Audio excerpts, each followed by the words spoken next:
Ukraine just launched a 187 missile strike against one of Russia's most guarded $4 billion nuclear power plant site. At first, Russian forces believed their fortress was untouchable. But what happened in the next hour shocked the world, proving that even the heaviest defenses can be broken. At 5 a.m., the silence over southern Ukraine was shattered. From the banks of the Dnipro River, radar operators suddenly picked up strange movements. It wasn't incoming missiles. It wasn't artillery fire. It was something smaller, quieter, and far more dangerous. A swarm of Ukrainian drones had been launched. Their destination, the Zaporizhzhia nuclear power plant, a site Russia valued at nearly $4 billion. This wasn't just any facility. It was the largest nuclear power plant in Europe, captured early in the war and fortified like a military fortress. Russian guards believed no one would ever dare risk a strike on such a sensitive target. But Ukraine's planners were not aiming for the reactors. They were aiming for the brain of the operation, the weak points that made the giant vulnerable. The drones that appeared on Russian screens were no ordinary hobbycraft. They were small FPV kamikaze drones, stripped down for speed and silence, but each carried a deadly shaped charge warhead capable of cutting through steel. At such low cost, only a few $1,000s each, they were the perfect weapons to challenge billion-dollar defenses. As the swarm closed in, Russian soldiers scrambled to their positions. Orders were shouted over radios. Searchlights swept across the skies.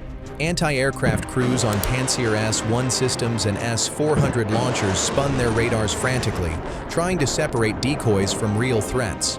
In their minds, nothing could breach the layers of protection they had built around this massive complex. But the strike was not random. For weeks, Ukrainian intelligence had tracked Russia's movements inside the plant. Convoys of guards, engineers, and technicians had been monitored by satellites. Drone scouts had hovered miles away, mapping patterns of patrols and identifying blind spots in the radar net. What Ukraine saw was an opportunity. Russia had invested heavily in protecting the reactors themselves, the domes, the turbine halls, the cooling towers. But the support structures, the training centers, and the electronic hubs that kept the plant functioning were less defended. The fortress had strong walls, but its doors were left unlocked. The first wave of drones pushed low, hugging the ground at treetop level, invisible to radar. They flew in silence, guided by onboard cameras and pre-programmed satellite data. Above them, two other drones climbed high, deliberately broadcasting their signatures. They were decoys, designed to pull attention upward and drain expensive Russian missiles.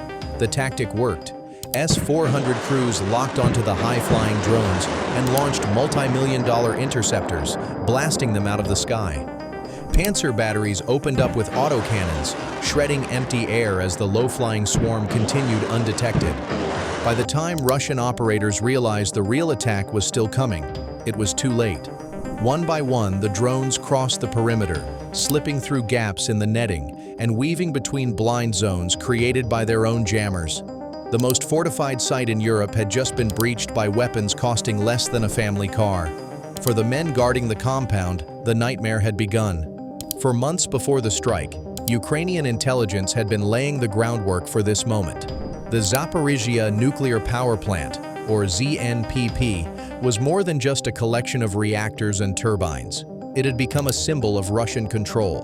Russia had turned the complex into a military zone, filling it with armored vehicles, anti-aircraft systems, and hundreds of troops. To the Kremlin, it was untouchable. To Ukraine, it was a massive vulnerability waiting to be exploited. Analysts working with satellite data noticed patterns that Russian commanders overlooked. Supply trucks rolled in daily, carrying fuel, spare parts, and technical gear. Convoys of guards patrolled the perimeter at predictable times. Power surges and heat signatures marked which sections of the facility were most active. Over weeks of monitoring, Ukrainian planners identified one clear fact: the plant's strength was also its weakness. Because it was so heavily defended, Russian forces had grown overconfident. They assumed no one would dare target it, leaving support infrastructure less guarded than the reactors themselves. Ukraine's Special Operations Command built a plan that mirrored earlier successful missions. The strategy was not to create a nuclear disaster. That was never the goal. Instead, it was to cripple Russia's ability to operate the plant effectively, sending a message that even billion-dollar sites could be struck with cheap, precise tools. Key to this plan was intelligence sharing. NATO satellites provided images, showing when cargo trains arrived. Ukrainian spies on the ground reported the movements of Russian engineers and technicians. Even workers inside Enerhodar, the nearby city that housed plant employees, quietly passed along details about guard rotations and security lapses. With every piece of information, the blueprint became sharper. The strike force chosen was unconventional. Rather than rely on long-range cruise missiles, which could be tracked and intercepted, Ukraine deployed a swarm of drones. These included locally produced FPV kamikaze drones modified with shaped charges, small enough to fly under radar and fast enough to evade small arms fire. Supporting them was a single underwater drone, a Marichka AUV, launched into the Dnipro River days earlier. At the right moment, it surfaced and released several air drones, slipping them directly into the plant's blind spots. It was an intricate dance of deception and timing. To make it more effective, Ukrainian forces planned a diversion. Hours before the strike, decoy rockets were fired at a Russian BM-30 Smerch rocket battery positioned near the plant. This forced Russian defenses to go on high alert, burning fuel, firing interceptors, and flooding their radar screens with noise. By the time the real swarm was launched, operators were overloaded and distracted. Inside Enerhodar, a small Ukrainian SOF unit was also at work. Hidden in civilian clothing for weeks, they had one mission: create narrow gaps in the anti-drone netting Russia had installed around the site. Using handheld jammers, wire cutters, and timed electronic interference, they opened invisible doors for the drones to pass through. They didn't carry heavy weapons. They didn't need to. Their task was not to fight, but to clear a path. By dawn, the conditions were set. Russia believed its crown jewel was safe. In reality, every defense had already been mapped, probed, and bypassed. When the first explosions rocked the training center and fuel systems, Russian defenses scrambled to react. Panzer S-1 units around the perimeter opened up with bursts of 30mm autocannon fire, sending tracers ripping across the sky. Operators tried to lock onto low-flying drones, but the swarm's small size and speed made them nearly invisible. At the same time, S-400 missile batteries fired expensive interceptors at phantom targets created by Ukrainian decoy drones. On radar, the picture was chaos. Too many blips, too many false returns, and not enough time to separate real from fake. Mi-28 attack helicopters circled above, using infrared sensors to hunt for incoming drones, but the strikes had already landed. The Russians found themselves swinging at shadows, burning through ammunition with little effect. Inside the plant, guards were ordered to fire small arms at anything moving in the air. AK-74 rifles and PKM machine guns barked from rooftops, but their bullets were useless against the speed and angles of the incoming FPVs. One drone dived into a guard tower, detonating its shaped charge and silencing the gunners instantly. Another buzzed low across the ground and slammed into an air defense truck, setting it ablaze.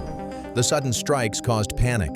Defenders were no longer sure where the next attack would come from. Electronic warfare crews rushed to activate the Krasuka 4 jamming system, designed to blind drones by flooding their control links with noise. But Ukraine had prepared for this. Their drones switched mid-flight to optical navigation, relying on onboard cameras and preloaded satellite maps to guide them in. Even without GPS, they flew like ghosts, weaving through the interference and zeroing in on their targets. What Russia thought was its strongest shield turned into dead weight against clever programming. The firefight turned the plant's grounds into a battlefield. Russian soldiers sprinted between bunkers, shouting over radios that no longer worked. Some attempted to bring out armored vehicles parked near the perimeter, only to find their engines disabled by shrapnel from earlier blasts. As defenders fought to regroup, Ukraine's drones kept arriving in waves, small, fast, and impossible to stop all at once. Several defenders abandoned positions entirely, fearing secondary explosions from fuel tanks already on fire. In Moscow, state TV anchors were handed emergency scripts describing the incident as a small fire in a training building. But satellite images told a different story. By the third hour, giant plumes of smoke stretched into the atmosphere, visible from neighboring towns. Residents of Enerhodar filmed the blackened skyline, uploading videos to social media before Russian censors could react.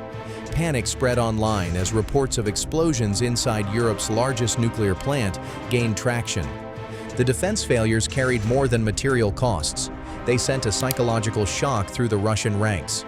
Soldiers who once believed the plant was a safe posting suddenly realized they were guarding a target that could be struck at will. Instead of protecting a fortress, they were standing in a trap. The illusion of invulnerability had been broken, and with it, morale began to collapse. When the dust finally settled, the scale of the strike was undeniable. The $60 million training and simulation center inside the Zaporizhzhia plant was left a burned-out shell. Servers, control boards, and simulators were reduced to twisted wreckage. Analysts later confirmed that more than 70% of the facility's systems had been destroyed beyond repair. For Russia, this wasn't just a building lost. It was the brain of Europe's largest nuclear power plant. Without the simulator, no new staff could be trained or certified, leaving operations dangerously dependent on aging crews already stretched thin. What Ukraine destroyed with drones worth less than $5,000 each could take Moscow more than 18 months and tens of millions to rebuild. The destruction rippled across Russia's energy sector immediately.